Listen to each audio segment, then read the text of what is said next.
Hey everybody, welcome to eTrailer.com. I'm Bobby, and today we're taking a look at our buyer's product 800-pound aluminum matte black ladder rack here on our 2021 Ford F-250. So this can be an excellent way of just giving yourself a very decent and easy to set up ladder rack. That way you have an easier time actually getting your load to whether your work site or if you're just needing a ladder rack for a variety of other uses around the house. So I really do like how this guy works. For me, what's great about it, the install is really simple, as you guys are going to see later on. All we really need is a couple hand tools to start tightening down some bolts, and we'll have an excellent time getting loads on the bed of our truck.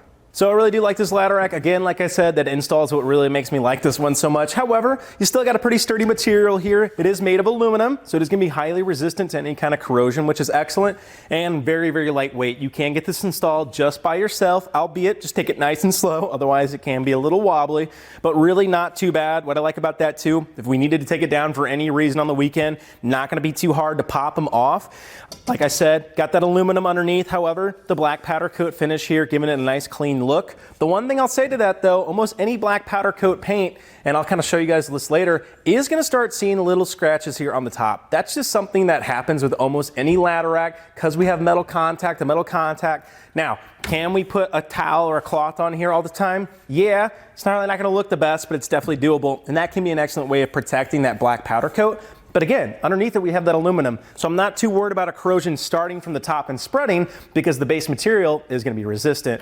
Here on the side too, you can see we have a couple attachment points. So if you want to put something like a tie-off on here later on, you can. There are other available accessories from Buyers Products as well to allow you to really maximize this whole system. To that end though, it does come with some very nice load stops. As you're seeing, these are actually holding on to our ladder. I'll take this guy off here in just a second to show you how adjustable it actually is. But what's great, we just have an integrated bracket here.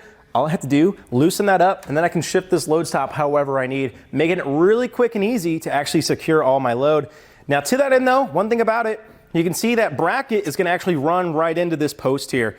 So you're losing almost this entire section of area where that load stop can't go to. Now does that mean we can't put our stuff on here? No, we still can. We can still utilize this for a variety of different uses. Even just looking at it, this crossbar isn't too crazy. I could see even something like any kind of roof-mounted accessory still getting on here, albeit that would be a little high, but it could be great for something like a J-style kayak carrier or something like that. Could still definitely be viable with this setup, which I do like to see. Let's take a closer look here at the bottom too of just how it's mounted. Before we actually get right into our install, I wanted to show you guys, we just have these side clamps. So these are actually going underneath. You might have a better view here where they're actually curving under to our side rails. And that's what's securing us in. Really simple. So if you needed to, you honestly could just back off either like all of these bolts, walk your entire system off and have it in the garage. But let's go ahead and see how we can actually get this installed on our truck today. I wanted to go over the assembly of these guys. What's great, they are really simple. So we have our load stop brackets here. And that's really easy to go ahead and slide around. Of course, we have those adjustment knobs. Now, how we start getting everything in place on here, let's take a look right here on the end of our bar if we come around. So we can see all we have to do, pop open this cap. That's gonna allow us to slide our brackets on before we start actually getting our post set in. And then of course, we can start running our hardware here into that bottom channel. All the bolts that we need to actually get this in place. Of course, we'll need 2 on either side.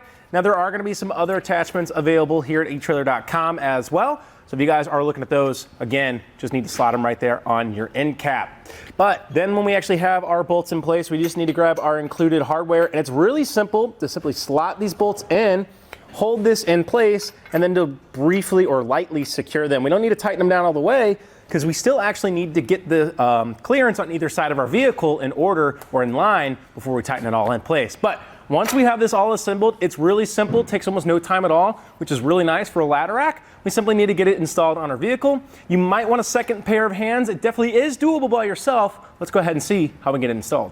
So simply bring yourself and your ladder rack on top of your truck here, or in the bed of it, and lift it and begin to set it here on your sidewall. So it can be very helpful just to walk that out just like so.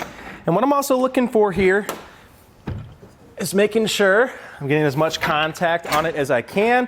Now let's be careful with this. Of course, we are loosely kind of tightened down. Things can shift around, so make sure we're not moving around too much. That way it doesn't go falling around anywhere. So before we actually start tightening this to our side rails, we do want to get a measurement and we want to pick a spot we actually want to place our ladder rack. Now that can be a little dependent at home. If you have a smaller ladder, maybe you want to bring it in a little closer. The only thing is to keep in mind here, you can see on the other side of our side rail, we're not really going to have much room here right in the middle. Now we do also have a liner in here today that's preventing a little bit of it, so might have a little bit more access at home depending on your truck and what you actually have in the bed of it. But for a lot of us out there, we are going to have to account for a lot of these liners, so just find yourself an area where you actually have the room to get it in place. And once you actually have found that, we also want to make sure we're getting a measurement from either side.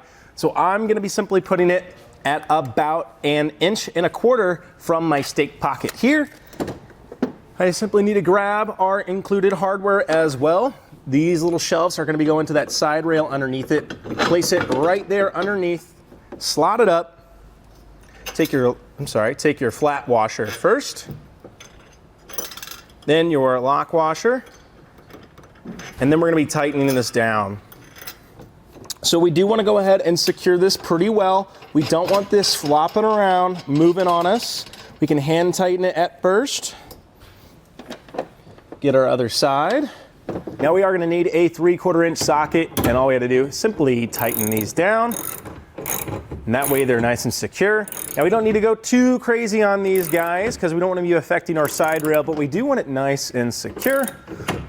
So try to be a little even with it as well. That way you're not compressing one side of your bracket too much. And we can just tighten this up. Of course, let's make sure we're always double checking our connections, making sure we're at the necessary length we need for our own loads at home. But with just a few more cranks, we should be nice and secure. Of course, let's repeat that process on all the rest of our foot pads. You can see we already got that front guy installed. We're gonna tighten this down and the rest in the back. Take a closer look. Now we actually need to tighten down our post to our crossbars. To do that, we are still a little loose, as you can see, and that's great because we still want to actually get this overhang right. And a lot of times what it is just taking your measuring tape here, find it from the side, finding that overhang. Another thing to do, make sure that post is up straight. That way we're getting that support that we're looking for. Looks like I got about 4.5 inches on this side. If I go to the other, we're at about 4.5 as well if I bring my post up. So it looks like we are looking good. Now I just need to take my 11/16 socket here with my ratchet and begin tightening it down. Take it nice and slow because it's probably gonna be a little wobbly at first, and as we get closer and closer, we just want to double check our measurements and tighten it up all the way.